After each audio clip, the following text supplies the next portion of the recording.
basketball career, although I was a really good player, I now realize I could have been a dominant player if I had just added a few simple skills to my professional basketball, that scoring more points in high school is much easier than it seems. It should be obvious, but I will preface this video by saying you're not on an island in basketball. Basically, it's a situation where you, as the defender, are being attacked in isolation. Anyone who has had to guard James Harden probably knows what this feels like. Anyway, at this mini camp, the court so he could try and score on me. It just came naturally in that basketball situation where I was one of the able to use my strength and my basketball IQ to hold my own for the most part. Actually, no, Steph didn't score on me. You'll just have to believe me on that one. However, after the camp was over, I came to an important realization. Basketball players, and especially high school players, should be looking to attack the weakest player on the court as much as possible. It's pretty simple. If you can consistently attack bad defenders, then you're gonna have more success on offense. The more you score or make plays for your teammates in these situations, the more dominant of a player you become. So how do you manipulate the defense in ways that allows for these opportunities? Here are 4 simple ways to create these mismatches. The first is in transition. It's really hard for defenses to get matched up in transition, so if you get the ball down the court quickly,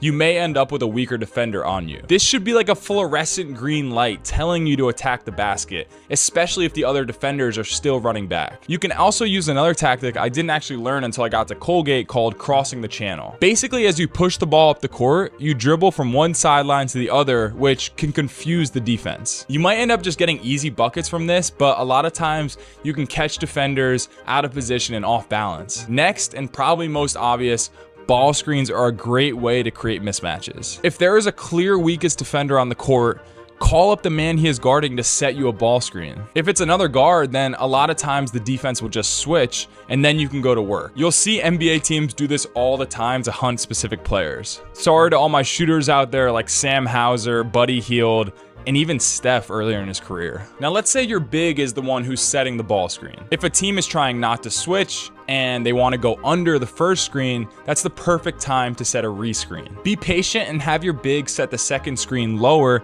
so your defender can't go under. And either they will have to switch or you can attack the slower big downhill. Now let's get even more creative in ball screens. If you are off the ball, find opportunities to actually be the screener so you can get those advantageous switches. Then you can pop out, get the ball, and attack. And if they don't want to switch a guard-to-guard screen, your team will probably have advantages all over because, let's be honest, high school players don't know how to guard ball screens. And lastly, another great way to take advantage of mismatches is actually on the defensive end. If you're guarding a weak offensive player, you need to be super aggressive. Once you realize they don't have a great handle or aren't the best decision maker, it needs to be immediate pressure. Maybe you get a deflection or even a steal that leads to an easy bucket. Also, you can read those weak offensive players and get off the ball steals by jumping passing lanes or digging down on post-ups. When you notice a weak offensive player, you should smell blood in the water. The truth is, in most of high school basketball, there are a lot of weak players. Don't feel sorry for them, take advantage of them. Okay, let's talk about an underrated skill that I think is so important in so many aspects of the game. If you can improve your reaction time,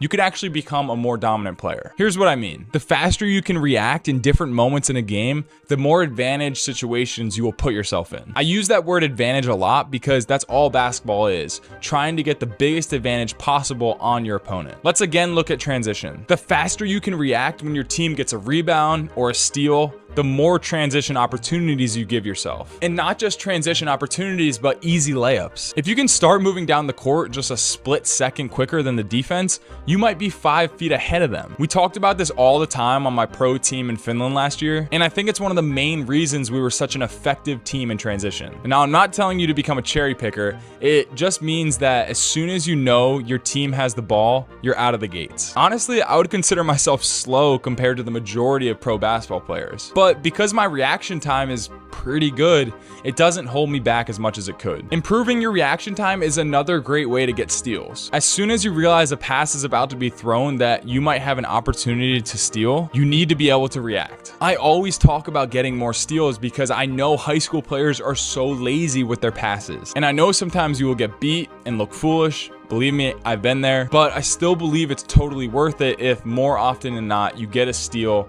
and potentially get an easy layup. Another place where reaction time can benefit you is in rebounding situations. If you get good at reading when a shot is going up before the defense does, you can get in better offensive rebounding position. A lot of the best offensive rebounders do this. It's like they're sneaking towards the basket before the shot even goes up to try and catch the defender off guard. Offensive rebounds can get you more easy points, which of course makes you a more dominant player. Reacting quickly takes a lot of awareness. You need to be constantly trying to read plays ahead of time. To be honest, it really isn't that hard at the high school level to react faster than most players. Just like how the best shooters are ready before the ball actually gets to them, you can get better at reading plays ahead of time. Lastly, becoming a dominant player requires a mentality shift. Probably my biggest regret from my high school basketball days was that I was working so hard every day on my skills, and yet I would get into games and play passively. To dominate, you need to become an alpha. You have to take responsibility for your team and become the guy. And the only way to do this is to have an attacking, score-first mentality. A lot of people don't want to hear that because it sounds like I'm telling players to adopt a selfish mindset. But here are 2 questions I want you to ask yourself. Can you reach your ultimate basketball goals by being passive? And are you doing your team a disservice by being unselfish? If you are truly putting in the work and you have the skills to be successful on the court,